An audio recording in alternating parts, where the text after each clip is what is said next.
Hello everybody, welcome to another episode of Fridays from the Farm with Farmer Chris. It's a beautiful April day. The sun is shining, but the air is cool, which means it's a great day for work.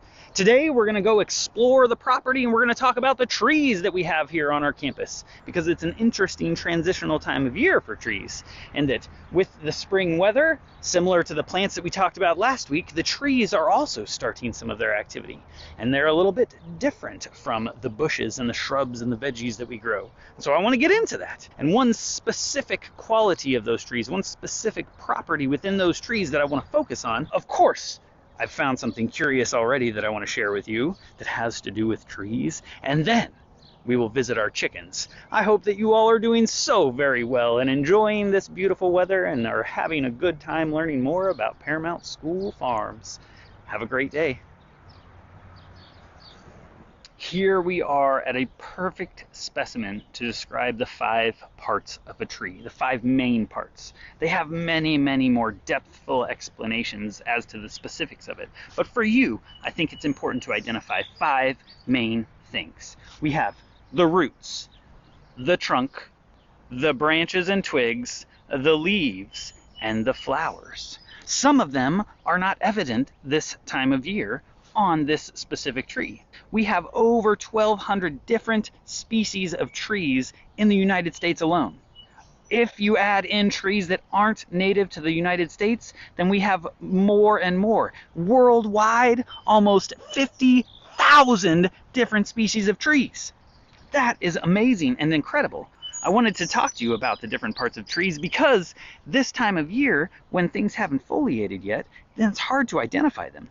This one still has its leaves from the fall. This is an oak tree where as new leaves come out and new buds come out, it will actually drop these leaves here in springtime. So that's a cool identifier. But then if we shift around to this tree behind me, well, it's already green. We can even see that it has begun developing some of its flower pieces. And so it's really cool to me that even in this space with the same type of weather shared 5 feet from one another, these 2 trees can behave completely differently.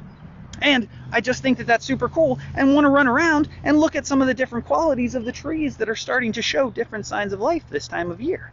Let's check it out. But here you see a tiny redbud tree. I wonder why they call it redbuds. This one is very interesting to me, and that you can see that it has begun sending out its flowers already.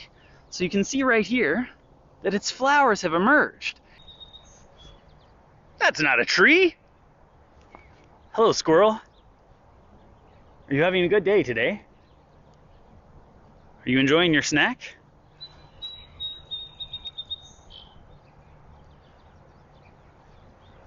I was wondering what you enjoy about trees. What is it about trees that you like? Oh, are we done? We're done. Bye, squirrel. Here's a really nice example of different colorations. As far as tree identification goes, this might be a good marker to add to the information you need to make a detailed ID. Deep grooves, rough, more flaky, still rough, but not quite as deep. Different pattern. Here we've got a sycamore. Very smooth bark, but in some sections, very flaky as well.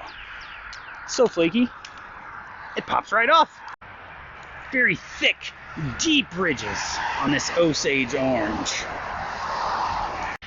And this is where we're going to close out. This is one of my favorite trees on our campus because of the amazing texture of the bark. And this tree is huge. And so I think it's so beautiful. And what I would encourage you to do with this information is see if you can identify trees or make a best guess. And then as they foliate and they're easier to identify by their leaves, see how close you were and whether or not you have the skill of identifying trees by their bark. It is. Hello everyone and welcome to Something Curious. So as we've been talking about trees today, I thought it important to come and take a look at this very curious thing.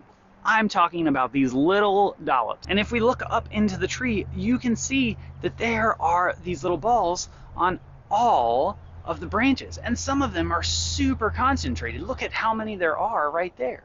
I was struck curious as to what is going on with this. Is this part of the tree's fruit? No, because they're growing from the wrong place. These aren't acorns, and each of them have holes in them. With further research, I learned that these are called galls. These are wasp galls. That's right, wasps. So wasps, in the time of the season when the tree is covered in its foliage and it has all of its acorns and stuff, wasps come and they lay eggs on the tree. And these are essentially egg sacs. So each one of these contained a wasp egg.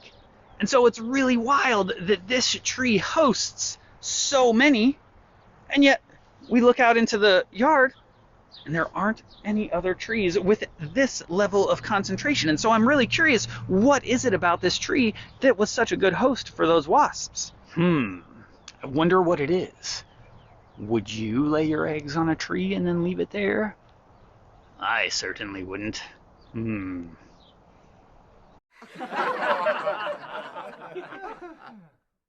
Hey, did you all know that you work at a museum?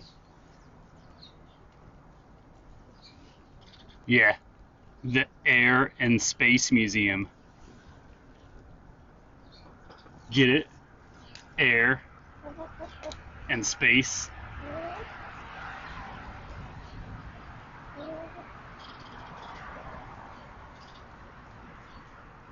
No,